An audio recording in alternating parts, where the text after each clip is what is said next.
This summer, I traveled with my family to Alaska, where glaciers form rivers that flow through the mountain ranges covered with dark green boreal forests. And my camera could neither capture the scale nor the magnificence. And late one night, I sat on a chair outside thinking about the dynamics of the past few years. And I looked up, and to my bewilderment, I saw a rainbow. That rainbow. I agree. Now, I had never seen a rainbow at 11 p.m. Never happened to me before. And as light slowly rolled into semi-darkness, I sat in a liminal space between day and night, the beautiful mix of bold and bright colors with the dark hues of blue and green and gray. It's beautiful. And in that moment, I thought of all that had led me to the Alaskan interior. Our adventure was a twice COVID-delayed celebration of my mother's 75th birthday. And the journey to get there included 2 years of suffering and joy, parenting and professional challenges, loss of lives, illness and recovery, insecurity and quarantine, vaccines and boosters. My family and I had finally made it. Shehechianu v'kiyamanu v'higianu lazman hazeh. Thank God for sustaining us and helping us to reach joyous moments.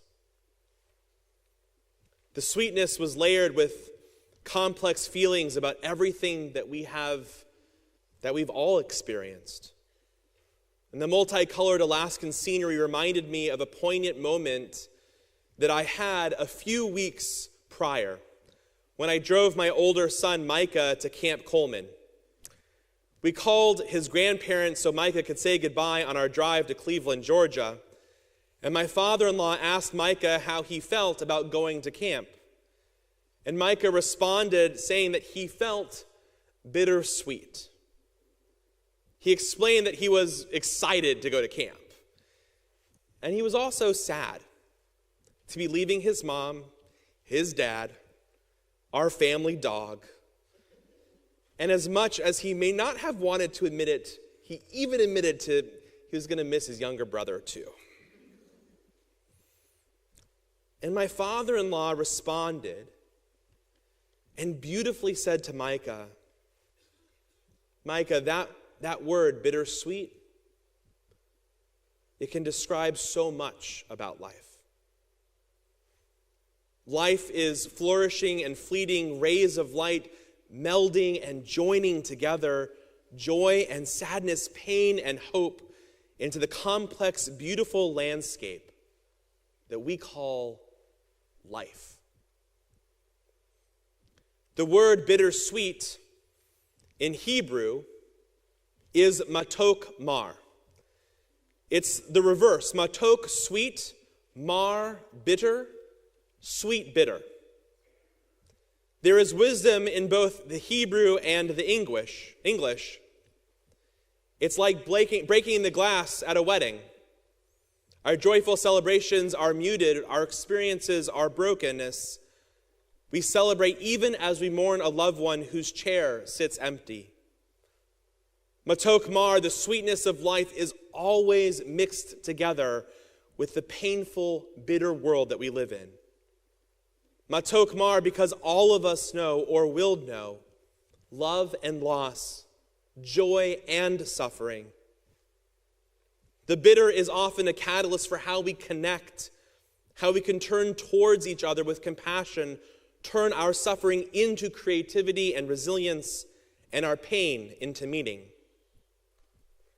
For those who saw my Facebook posts of our adventure and the selfies taken in front of the immense backdrops of nature, or the children dancing for joy on a glacier, the snapshots they wouldn't have adequately shown that pain lives alongside joy, that love lives with loss, or how inspiration lives alongside melancholy. Because no smiling selfie shows that there is complexity to our inner lives.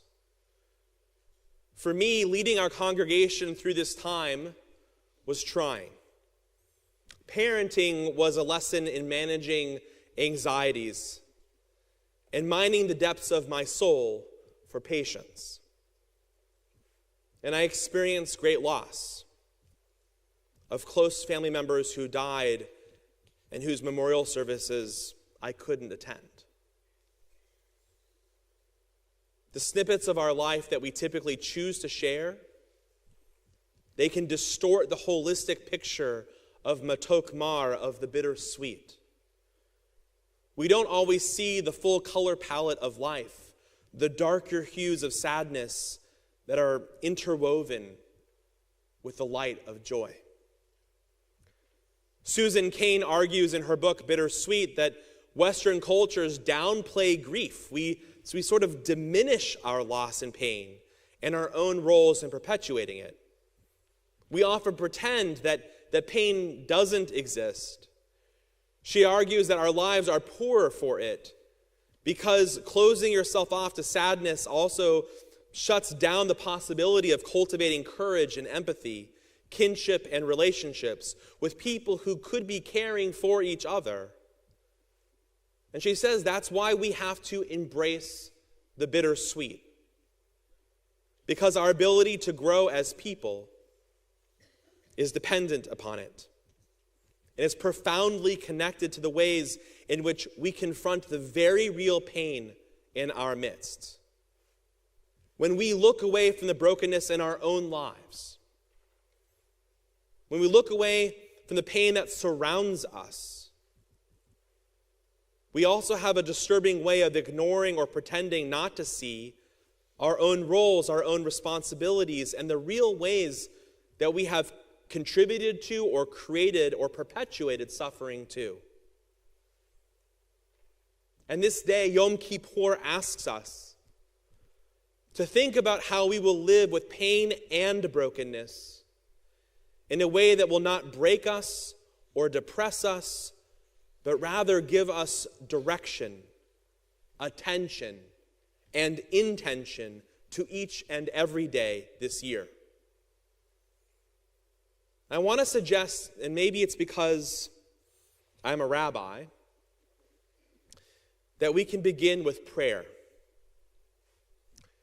Sometimes people ask me, Rabbi, what do you pray for when it's silent prayer? And I'm going to tell you.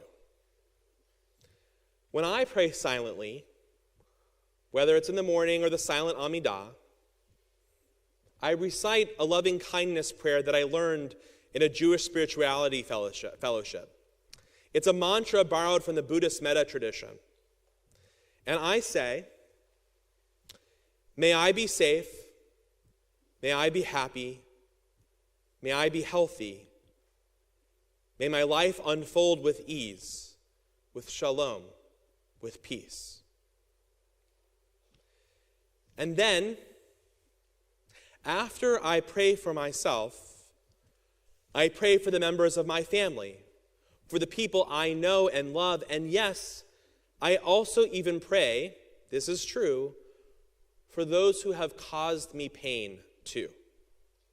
I pray, may you be safe, may you be happy, may you be healthy, may your life unfold with ease, with shalom, with peace. I do this because our prayers, they're like mirrors. To pray for my own well-being and then the well-being of those I love and appreciate, well, it also helps me to approach people I sometimes struggle with too, with more loving kindness and compassion too. Our prayers help us to discover a deeper sense of connection, to expand the circle of those that we see as part of ourselves, to recognize that there is more that unites us And that the only way that we will be able to survive through this world that is broken and this painful is by having a little more loving kindness and empathy towards each other in this brutal and beautiful life.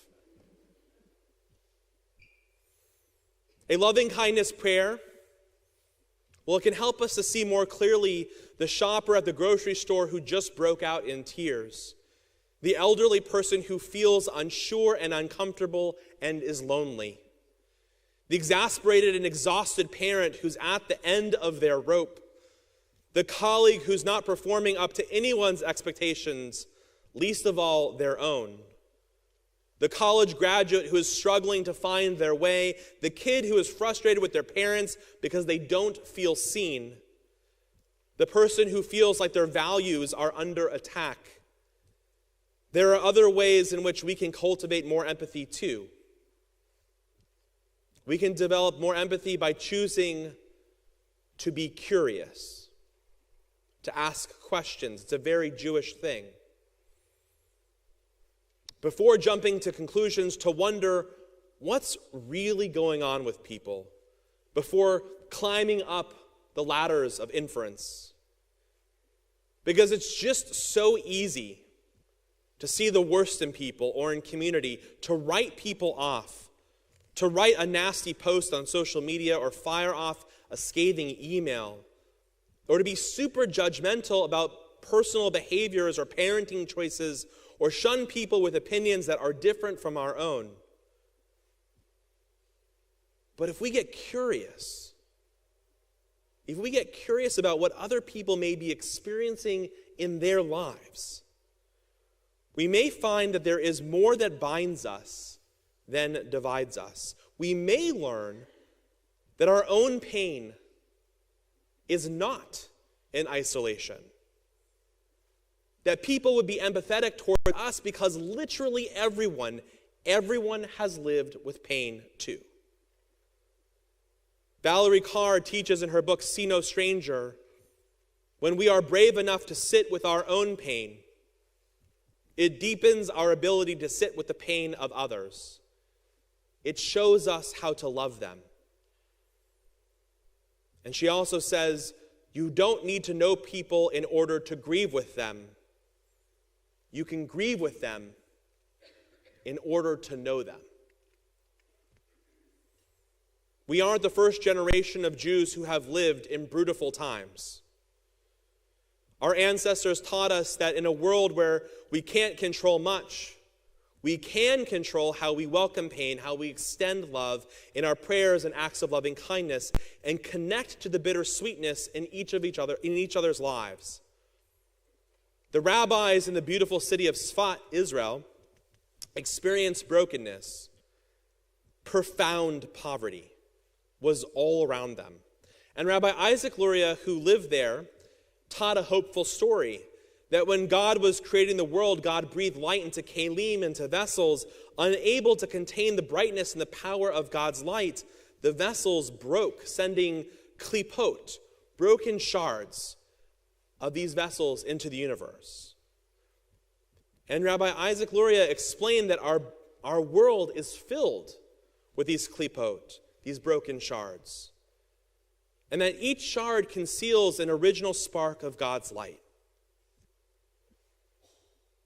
And what he's saying is that we need to look beyond what simply appears to be a shattered vessel and find within it a glimmer of the divine.